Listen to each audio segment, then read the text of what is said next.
नमस्ते। राजगुरु व्यू की ओर से नमस्कार। मेरा आपसे अनुरोध है कि मेरे चैनल को सब्सक्राइब और शेयर जरूर करें। आप एक साथ कई बड़े एग्जिट पल देख सकते हैं। मेरा एकमात्र अनुरोध यह है कि यदि आप एक निष्पक्ष और सटीक निकास पॉली देखना चाहते हैं, पहली से तीसरी तारीख तक आपको देखने के कई मौके मिलेंगे और आपको फर्क जरूर नजर आएगा। ज्योतिष और विज्ञान एक दूसरे के पूरक हैं।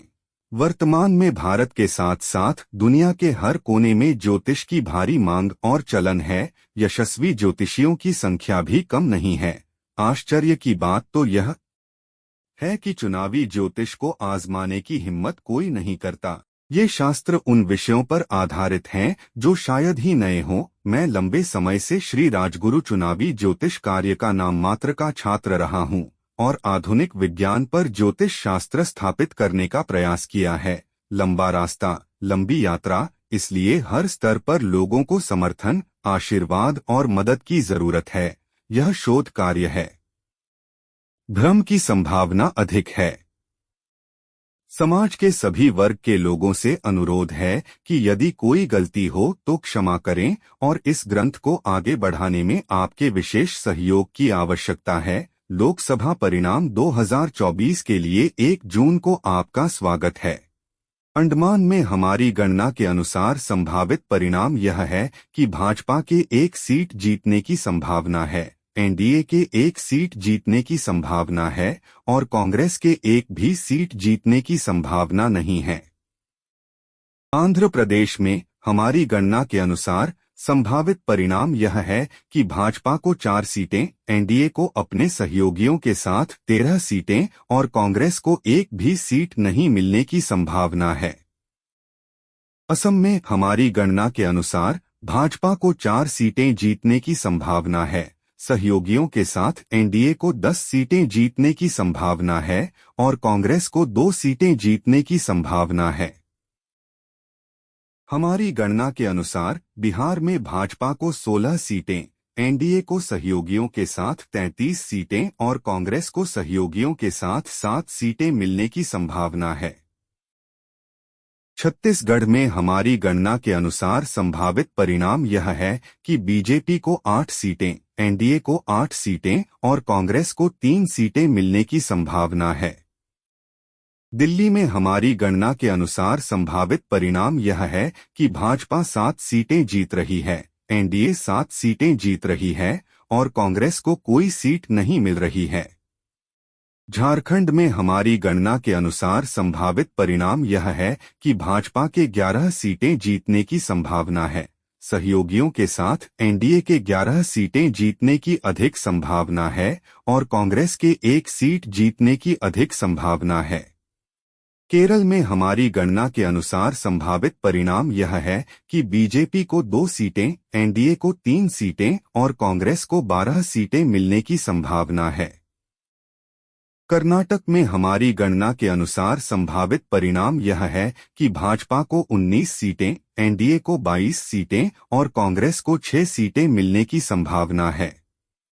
मेघालय में हमारी गणना के अनुसार संभावित परिणाम यह है कि भाजपा के कोई भी सीट जीतने की संभावना नहीं है, एनडीए के पास कोई सीट नहीं है और कांग्रेस के 1 सीट जीतने की अधिक संभावना है। हमारी गणना के मुताबिक महाराष्ट्र में बीजेपी 24 सीटें जीत सकती है, सहयोगियों के साथ एनडीए 32 सीटें जीत सकती है और कांग्रेस 4 सीटें जीत सकती है। हमारी गणना के मुताबिक मध्य प्रदेश में बीजेपी 25 सीटें जीत सकती है, सहयोगियों के साथ एनडीए 25 सीटें जीत सकती है और कांग्रेस 4 सीटें जीत सकती है। गोवा में हमारी गणना के अनुसार भाजपा को 2 सीटें जीतने की संभावना है, सहयोगियों के साथ एनडीए को 2 सीटें जीतने की संभावना है और कांग्रेस को कोई सीट जीतने की संभावना नहीं है। गुजरात में हमारी गणना के अनुसार भाजपा 26 सीटें जीत सकती है, सहयोगियों के साथ एनडीए 26 सीटें जीत सकती है और कांग्रेस के कोई भी सीट जीतने की संभावना नहीं है। ओडिशा में हमारी गणना के अनुसार बीजेपी को 11 सीटें जीतने की संभावना है, सहयोगियों के साथ एनडीए को 11 सीटें जीतने की संभावना है और कांग्रेस को 1 सीट जीतने की संभावना है। पंजाब में हमारी गणना के अनुसार भाजपा 5 सीटें जीत सकती है। सहयोगियों के साथ एनडीए 5 सीटें जीत सकती है और कांग्रेस के कोई भी सीट जीतने की संभावना नहीं है।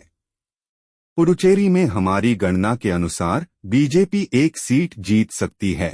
सहयोगियों के साथ एनडीए 1 सीट जीत सकती है और कांग्रेस के कोई भी सीट जीतने की संभावना नहीं है। राजस्थान में हमारी गणना के अनुसार भाजपा को 22 सीटें जीतने की संभावना है। सहयोगियों के साथ एनडीए को 22 सीटें जीतने की संभावना है और कांग्रेस को 3 सीटें जीतने की संभावना है। सिक्किम में हमारी गणना के अनुसार भाजपा को 1 सीट जीतने की संभावना है। सहयोगियों के साथ एनडीए को 1 सीट जीतने की संभावना है और कांग्रेस के कोई भी सीट जीतने की संभावना नहीं है। त्रिपुरा में हमारी गणना के अनुसार भाजपा 2 सीटें जीत सकती है। सहयोगियों के साथ एनडीए 2 सीटें जीत सकती है और कांग्रेस के कोई भी सीट जीतने की संभावना नहीं है। तेलंगाना में हमारी गणना के अनुसार भाजपा को 8 सीटें जीतने की संभावना है। सहयोगियों के साथ एनडीए को 8 सीटें जीतने की संभावना है और कांग्रेस को 7 सीटें जीतने की संभावना है। तमिलनाडु में हमारी गणना के अनुसार भाजपा को 4 सीटें जीतने की संभावना है। सहयोगियों के साथ एनडीए को 6 सीटें जीतने की संभावना है और कांग्रेस को 7 सीटें जीतने की संभावना है। हमारी गणना के मुताबिक उत्तर प्रदेश में बीजेपी 65 सीटें जीत सकती है। एनडीए सहयोगियों के साथ 71 सीटें जीत सकती है और कांग्रेस के 2 सीटें जीतने की संभावना है। हमारी गणना के मुताबिक पश्चिम बंगाल में बीजेपी को 29 सीटें, एनडीए को 29 सीटें, टीएमसी को 11 सीटें और कांग्रेस को 2 सीटें मिलने की संभावना है। हिमाचल प्रदेश में हमारी गणना के मुताबिक बीजेपी को 3 सीटें, एनडीए को 3 सीटें और कांग्रेस को 1 सीट मिलने की संभावना है। उत्तराखंड में हमारी गणना के अनुसार बीजेपी को 5 सीटें, एनडीए को 5 सीटें मिलने की संभावना है।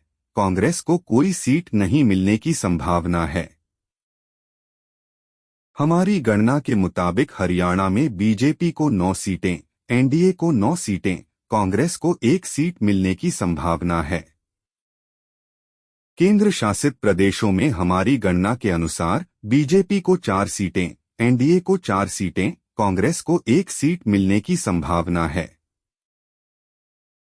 राज्य की सभी सीटों को एक साथ मिलाकर हमारा अनुमान है कि बीजेपी को 320 सीटें, एनडीए को सहयोगियों के साथ 370 सीटें, कांग्रेस को 57 सीटें और अन्य को 116 सीटें मिलने की संभावना है।